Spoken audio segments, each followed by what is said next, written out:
Ang gaganda nila. Now na! Ayan ako, baka niyan guys.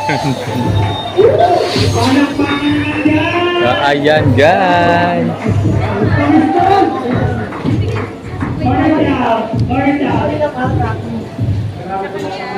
So, konti pa lang yung tao ngayon dito guys. Ayan kasi may event tayo, may event.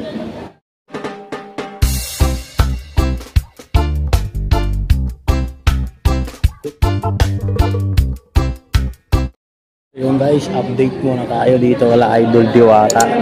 So ayan, madami-dami ng tao ayan kumakain. So puno na naman yung lamesa ni Idol Diwata guys. So hanggang dito. Dito guys, ayan palabas ko tayo ng video dito guys. Hanggat walang sounds. Ayan muna tayo dito. So yun guys, update muna tayo dito kay Idol Diwata sa Quezon City. So ayan guys, naikabit na po yung billboard ni Idol Diwata sa SLEX, no? Kaya maganda yan na pambungan sa ating mga customer pag nakita yung billboard ni Idol Diwata. So dito sa kanya, meron na rin ikinabit na billboard.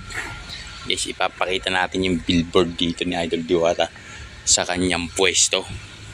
So, makita niyo yung billboard ni Idol Diwata doon sa SLEX guys. Talagang ganda ng pagkakagawa at pagkaka-edit ng picture niya doon guys. Kaya mapapansin niyo yung kanyang kagandahan doon. Yan yung billboard ni Idol Diwata. Yan dito sa kanyang pwesto. So yun guys, maraming salamat sa inyo. At andito na naman tayo para i-update ang ating mga kababayan dito sa Quezon City, no? Para kasi may nagre-request sa atin na bakit daw Pasay lang tayo ng Pasay. So ito, pinagbigyan natin yung request ng ating mga kababayan. Kaya maraming salamat po sa inyong lahat sa suporta na tiwala sa aking YouTube channel. Maraming salamat po sa inyong lahat. So ayan yung may event dito, mga singing contest ng Team Diwata. At ang sponsor po yata nito ay ay yung ICT. Ayan yung mismong humahawak kay Idol Diwata guys. Sila yung namamahala sa mga gantong event ni Idol Diwata. So yan, maraming salamat din po sa inyong lahat sa suporta kay Idol Diwata. So magandang araw. At yan, ikot-ikot muna tayo dito guys. Marami ng tao pumupunta. So halos sumasabay na rin po yung tao rito sa Quezon City at yung tao dyan sa Pasay, no? Yung madami na rin po yung customer dito sa Pasay ay sa Quezon City, no? Halos gano'n na rin yung tao rito. Kaya lang hindi ko nagustuhan dito guys yung tambak ng empty soft drinks, no? Nandyan sa may bungad nung kainan ng mga tao guys. Yan nakakaabala po yan sa customer. Kaya ginawa natin ang paraan, kinausap natin si sir na tanggalin yung mga bote na yan dyan sa may harap ng lamesa. Dapat po yan dun sa may gilid, sa may pader. Kaya yun, nakitulong na rin tayo yan guys, no? Tanggalin yung mga bote na yan. Yun. Tanghali, abangan ho ninyo ngayong 2 PM na ng hapon ang The Big Event now na! Dito. Saan? Dito. Dito lang yan! Saan? Sa Diwata, Quezon City! So yung guys, meron silang event dito. Ang event nila ay singing contest. No, ang kanilang mga gustong sumali yan sa ICC PH, yan lang kayo, PM lang kayo kay Idol, yan yung ni Idol Diwata. So yan, maraming salamat sa inyo. So ayan, nagulat yung kumakain dyan guys, sumigaw kasi si so ayan si Madam, may sounds kasi dyan kaya pinutol ko yung kanyang sinasabi. Pero dyan sa bandang dulo guys, malinaw na guys. Yung maraming salamat. Singing contest. So kung sino ang mapipili, Friday, Saturday, Sunday, ang line-up kung sino mananalo sa singing contest. Ako, tara. Ngayon yan, sir. Ngayon pa. Yes.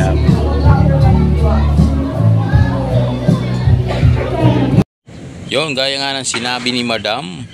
Ayun, kung sino man yung mananalo. No, every Saturday, Sunday, yung contest dito guys. Kaya kung sino yung gusto magpalista na kayo sa ICTPH. No, nandun yung kanilang link. No, kung sino yung gusto magpalista dyan. Kaya sumali na kayo. At kung sino pang gusto sumali sa Team Diwata, sumali na kayo guys. Kaya lang ako hindi ko sumali. Kasi nga po ay meron akong trabaho. Baka hindi ko rin po magampanan yung ibibigay sa akin tungkulin diyan sa kanilang team. Kaya minabuti ko na pong mag-solo muna. Kasi nga po yung iba dyan na vlogger na Idol Diwata hindi po parehas ng aming time. Ako po full time ako sa trabaho ko. Kaya yung aking mga vlog ay sinisingit-singit ko lang po. Pag may time, yan, bumabakbak ako dyan kila Idol Diwata ng kuha ng video para meron tang i-upload sa ating channel para mapanood ng ating mga kababayan. Kaya patuloy po at malaking utang na loob natin sa mga ating viewers at sa mga sumusubaybay sa atin. Kaya maraming salamat po sa inyo. Sana po ay lagi nyo subaybayan ang aking mga video dyan po sa aking channel. So iikutan natin yung billboard ni Idol Diwata dyan sa NLEX guys para makita nyo rin do, kahit saglit lang, mga ilang minuto lang kasi expressway po yan. Kaya susubukan natin na makakuha ng time para maikutan natin yan guys. So yun, dito ko muna kayo iikot kila Idol Diwata. Yan kasi guys yung mga bote na yung basyo yan, diba, nakasagabal dyan sa dapat na dadaanan ng maayos ng mga customer. Nakatambak dyan, yan kinausap natin dyan si sir, yan yung naka-block, natanggalin yung mga bote dyan yan, oh. So ayun, okay naman. At nakitulong na rin tayong maghakot ng mga boteng basyo.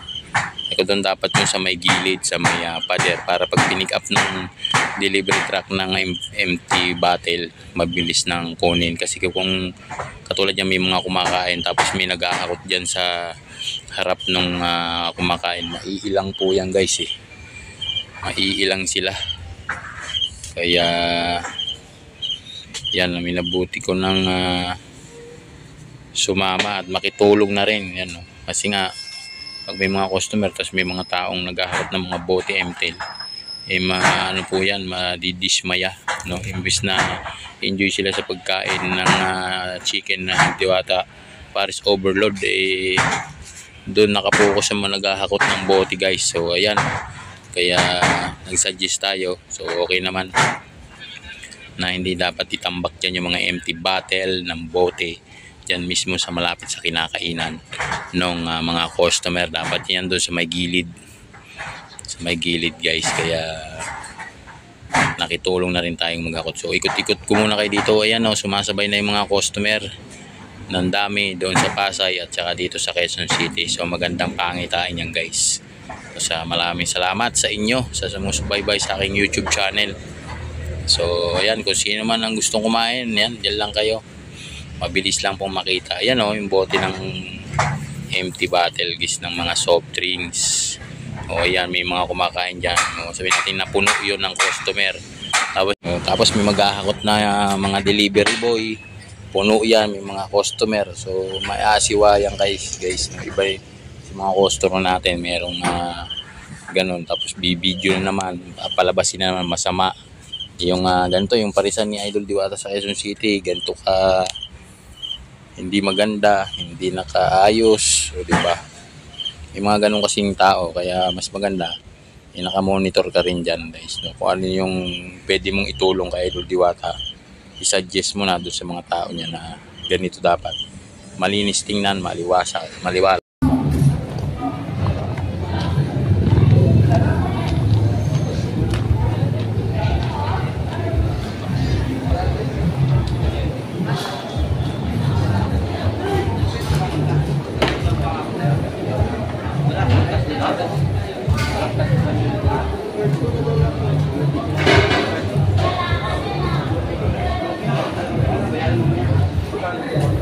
So yun guys.